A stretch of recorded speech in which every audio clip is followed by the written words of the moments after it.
Hey guys, welcome to my channel. So I wanted to start something about this channel, which is how to write an essay. This is actually very easy for the ones who are actually writing a lot, especially me. So if you don't know me, my name is Carol and I'm gonna show you on how to write an essay. Well, let's get started. First of all, what is an essay? An essay is a focused piece of writing that develops an argument or narrative based on evidence, analysis, and interpretation. There are many types of essays you might write as a student. The content and length of an essay depends on your level, your subject of study, and course requirements. However, the most academic essays share the same goal. They aim to persuade readers of a position or a perspective through informed arguments. To write an essay, there are three main stages for you to write. The first stage is for your preparation. You have to decide on your topic, do your research, and create an essay outline.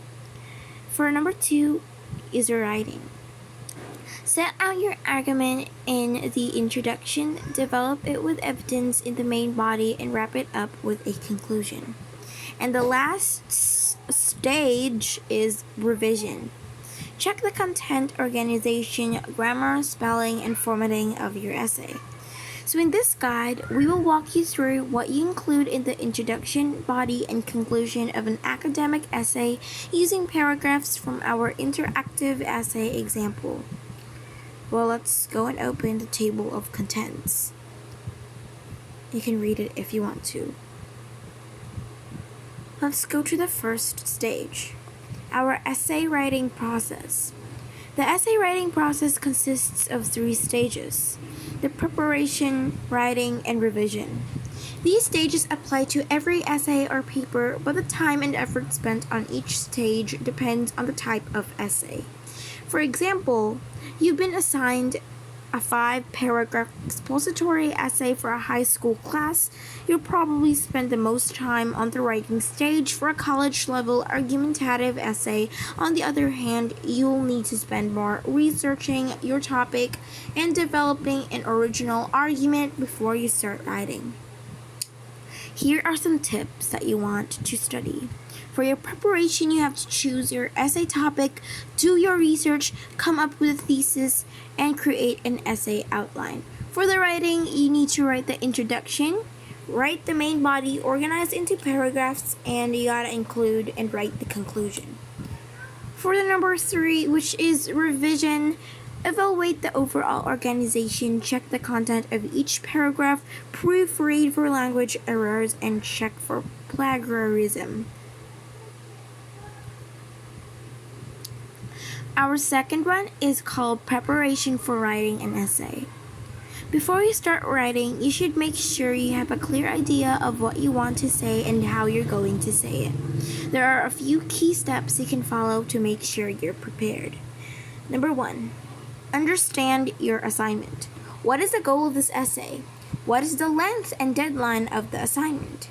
Is there anything you need to clarify with your teacher or professor? Number 2, define a topic. If you're allowed to choose your own topic, try to pick something that you already know a bit about and will hold your interest. Number 3, do your research.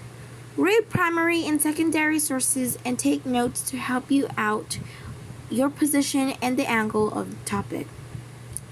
You can use these as evidence for your points. Number 4, come up with a thesis. The thesis is a central point or argument that you want to make. A clear thesis is essential for a focused essay. You should keep referring back as you write.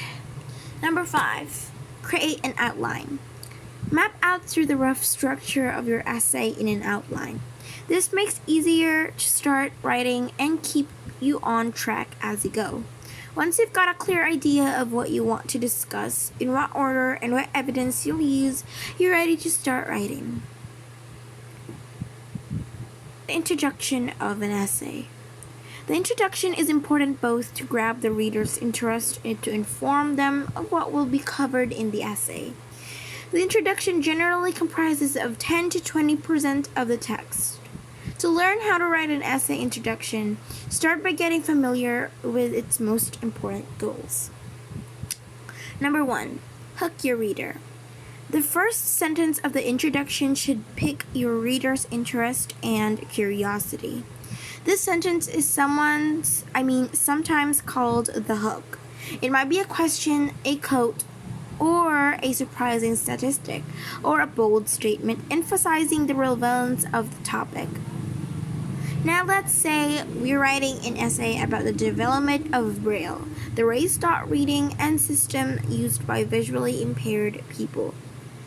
Actually, that's for the blind, if you know that. Our hook can make a strong statement about the topic. For example, the invention of Braille marked a major turning point in the history of disability. Number 2. Provide background on your topic. After you've hooked the reader, it is important to give text content that will help your reader understand your argument. This might involve providing background information, giving an overview of important academic work or debates on the topic, and explaining difficult terms. Don't provide too much detail in the introduction. You can elaborate in the body of your essay. Number 3. Present the thesis statement. Next, you should formulate your thesis statement, the central argument you're going to make. This thesis statement provides focus and signals on your position on the topic. It is usually 1 or 2 sentences long. An example of a thesis statement from an essay on a Braille could look like this. Braille's success depended on mainstream accepted by sighted teachers, and this process was shaped by debates about disabled people's place in society. The body of an essay. The body of your essay is where you make arguments supporting your thesis, provide evidence, and develop your ideas. Its purpose is to present, interpret, and analyze the information and sources you have gathered to support your argument. The length of the body text. The length of the body depends on the type of an essay. On average, the body comprises from 60 to 80 of your essay. For a high school essay, this could just be 3 paragraphs out of a graduate school of 6,000 words. The body could shape up to 8 to 10 pages. The paragraph structure. To give your essay a clear structure, it is important to make sure of paragraphs. Each paragraph should be centered around just one argument or idea. The purpose of each paragraph is introduced using topic sentences. The topic sentence forms a transition from a previous paragraph and introduces the argument to be made in this paragraph.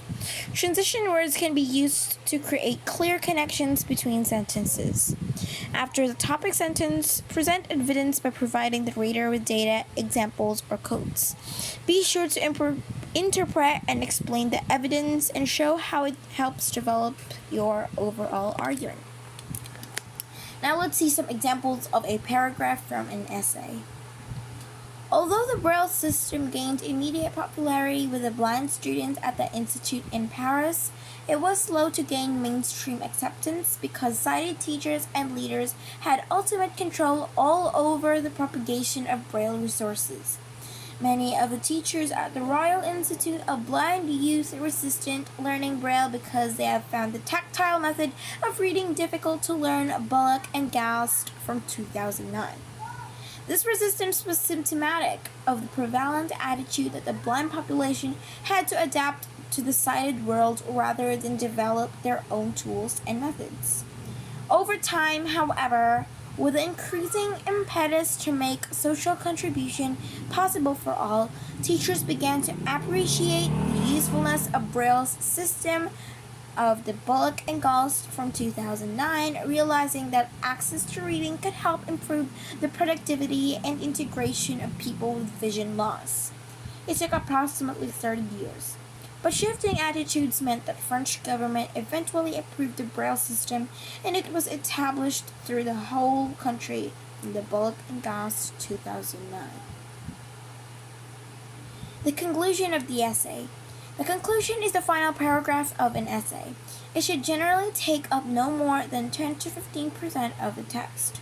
A strong essay conclusion draws connections between the points made in the essay's body, states the overall outcome of your arguments, what new insight have you provided, emphasizes the relevance and significance of your thesis statement. A great conclusion should finish with a memorable or impactful sentence that leaves the reader with a strong final impression. What not to include in a conclusion?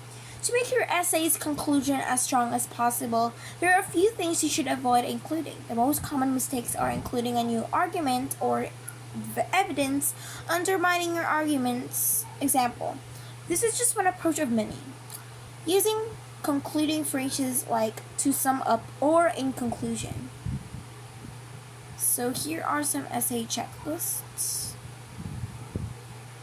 This is actually the checklist and where you're going to be putting everything. So guys, that's all about essays. So before we end the essay, you gotta subscribe to Scribber. Of course, Scribber is all about essays if you want to know about writing and essays. So yeah, and make sure to subscribe to Itz Chloe. So guys, thank you for watching my channel. I love you all. So bye.